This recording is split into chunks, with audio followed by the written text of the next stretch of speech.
Okay, I think we figured it out. I think this is working. I hope this is working.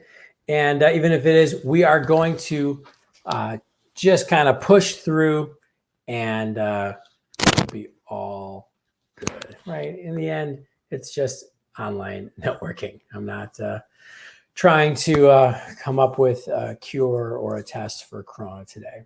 All right, well, thank you for sticking in there for the few of you who stuck through those technical difficulties.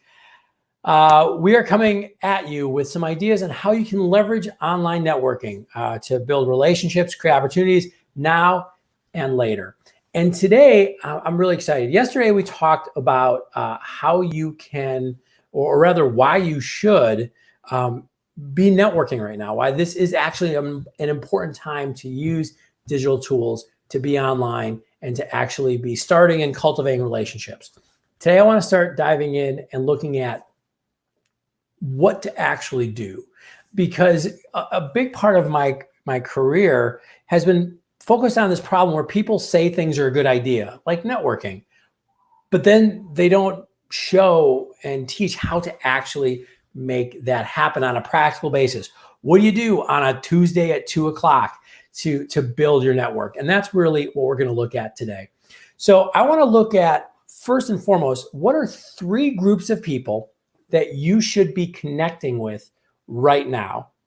And how can you reach out to those people to set up quick one-on-one conversations, 20, 30-minute conversations to just stay in touch with them, to find out more about what they're doing, and possibly to share more about what you're doing.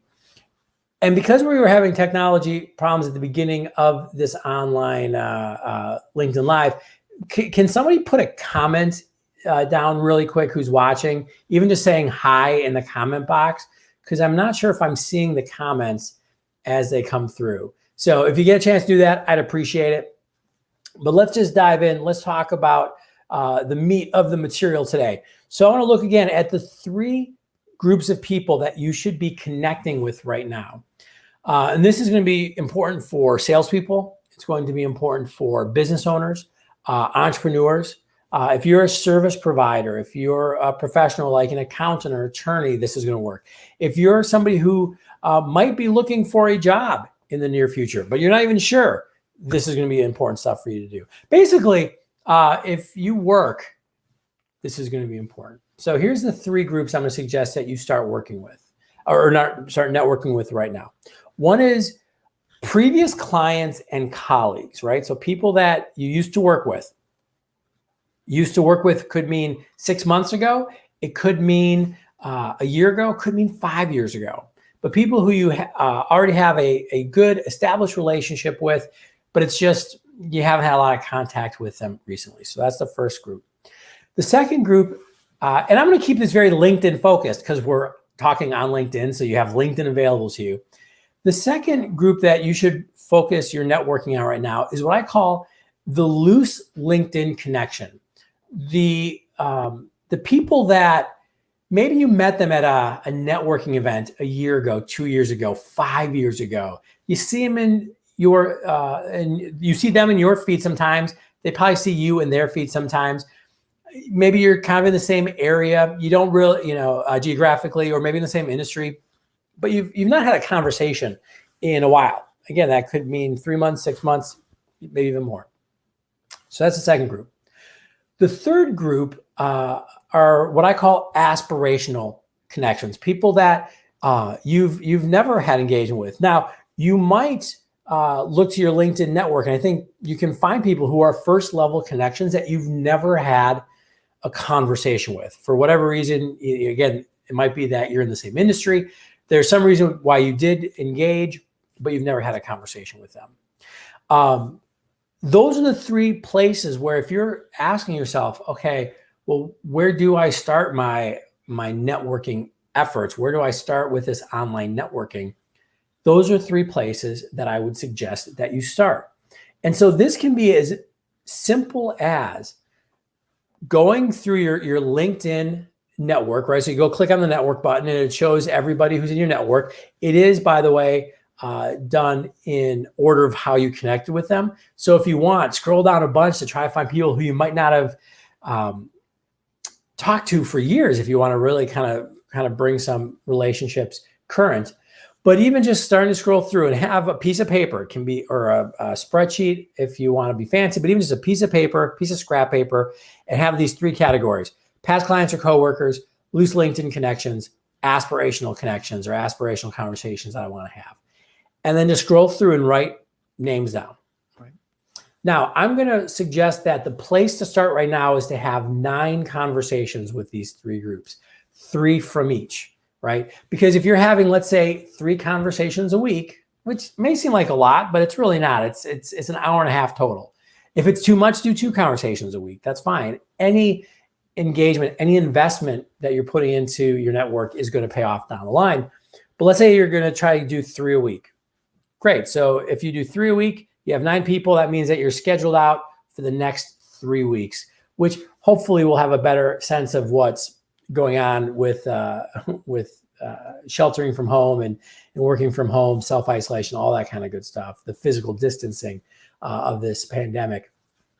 By the way, though, even if we are, out of the woods and we're going out into the world, that doesn't mean that you have to stop doing this. What's great is that this is a 1, 2, 3, 4 good conversations a week. Again, it's real easy because it's just a Zoom call. You're not going anywhere, and you're cultivating those connections you have, and you're building those relationships. But anyway, so we have this list now, these 3 groups of people that you can reach out to. What do you do with them? Well, obviously you start reaching out.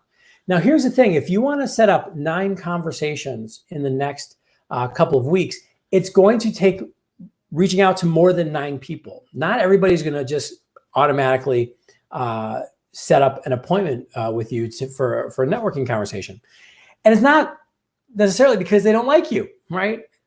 There's a lot going on right now. You don't know somebody's situation. You don't know if they're just swamped and overwhelmed. I was just talking with a friend of mine who's in the PR world, and she is super swamped because there's a state that she's working with that is trying to manage the communication around the coronavirus crisis. So she's completely busy. She would not usually be able to, at this point, respond to a LinkedIn message. But you don't know if that's going on. Some people are at home and have a little more space in their schedule. Some people don't.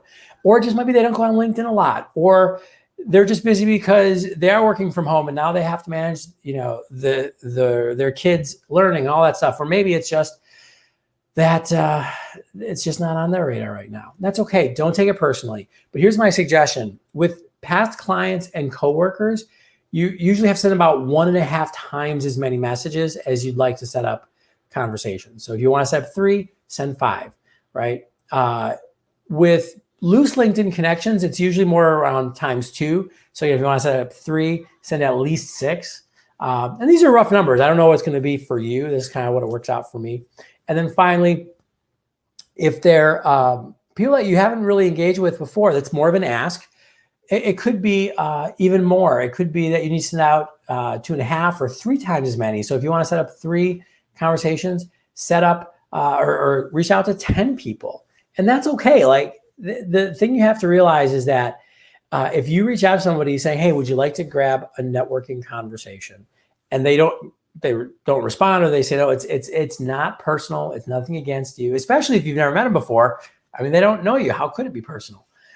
But you just, we're busy people, and you never know how many messages that person is even getting, or if they just ignore everything on LinkedIn because they're getting inundated, for example. So be ready to send out more than just, it's just 1 for 1. I want to have 3 conversations. I'm going to send out 3 messages. That's not how it works. And what do you say in these messages? I'm going to give you some very quick verbiage. This is what I use, and you can use this. I would make it your own, tweak it, change it. You don't want to just, cookie cutter. I've seen a lot of that lately, and it's really awful. But I sent a quick message that this is what I sent this week. We're in an unprecedented time, and even though physical social distancing is critical, I think it's important that we don't have social isolation. I'd love to catch up with you by Zoom in the next couple of weeks. Whether we talk business or just commiserate, it would be good to chat. I'd love to hear what you're working on these days.